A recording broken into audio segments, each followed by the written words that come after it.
What we have seen, say, like the last 3 or 4 years, is an ongoing, like, nearly information war between the established media and the alternative media.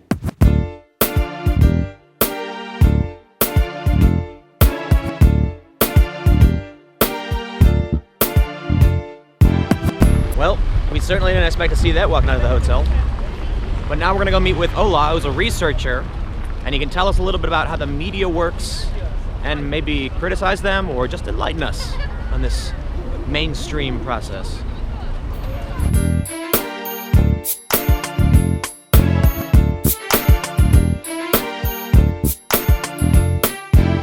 Well, I'm a freelance journalist in Sweden. My name is Ola Sandstig, and I've been working for a journalist like 20 years, and my base is Gothenburg.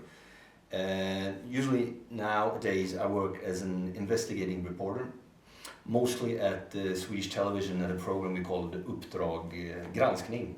It's a kind of investigative show. So you work for SVT? Yeah. That's kind of prestigious, right? That's, you know. Yeah, you could say that, because I'm a mainstream journalist. I work for public service. I work for the established media. That's right. Okay. Yeah. So, but I'm still a freelance. What we have seen, say, like the last 3 or 4 years, is an ongoing, like, nearly information war between the established media and the alternative media. But you can say the alternative media, as you call them, is quite broad. I mean, there are some right-wing extremists, some pure Nazis, and there are some guys that are not Nazis. They just have their own blog or their own site, and they do journalism. And yeah, a lot of people at these alternative sites, they think that the mainstream media is covering things up. And I think that, okay, sometimes the mainstream media, the established media, which I belong to, have been quite careful when it comes to describe problems that has with immigration to do, because they don't want to be called right-wing extremists. They don't want to make news that the right wing can use, and they don't want to be critical towards immigrants, towards immigration. There's been a big debate about should you put ethnicity on a suspect if it's a crime, and the established media usually they don't do it. And I think that's a good idea, because if there's just one single crime, you shouldn't write that this guy has been born in Morocco or whatever. But maybe if it's systematically, maybe it can be a good idea sometimes. But usually the mainstream media doesn't write it out, and the alternative media does it more or less all the time. Not all of the alternative media. Well, then, when people find out that the media omitted that information, they're going to feel lied to. Yeah, of course. If they want that information and they don't get it, and that's they will feel cheated. And I think sometimes you have to be critical towards yourself as a journalist. I think sometimes the media, the established media, we like kind of feed the alternative media, because obviously, I mean, all the people, they go into alternative media, they surf into the sites, they read the news. So obviously there's a need, some kind of need for this. There's a market. There's a market for it. Well, and we don't fulfill that market, and they do it. I would say what happened like 10 years ago when all the media got digitalized. What happened then? That we don't have the power to decide what questions we're going to talk about. We don't have the agenda anymore. And I think it's hard for the journalists to face that fact. 15, 20 years ago, before internet, the media decided what are we going to talk about. The media decided that. We had like say 25 years ago, we had like 2 channels in Sweden, or if it was 30 years ago, we had 2 channels in Sweden, we had a couple of newspapers. All the information went through these media channels. And then came internet, and it changed like everything. So do you think the established media is annoyed by this change? I think so.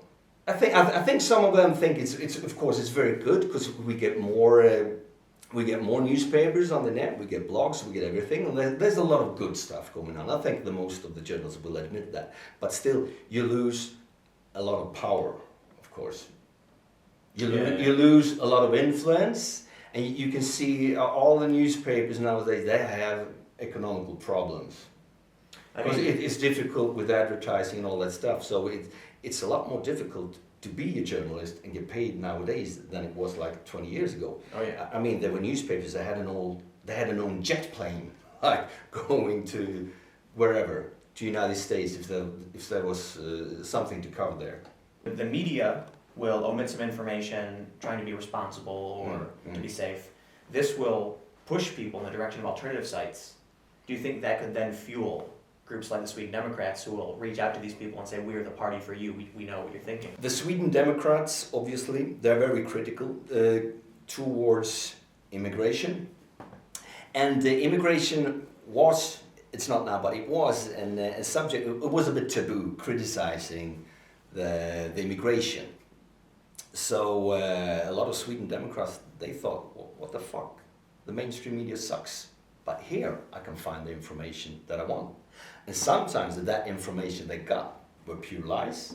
Sometimes it was crappy journalism. But there was always some truth in it. Because if you look at the alternative media, some of it is crap, some of it is racist, but some of it is actually quite okay. And of course, you have to watch for yourself. I mean, you have to be your own critic.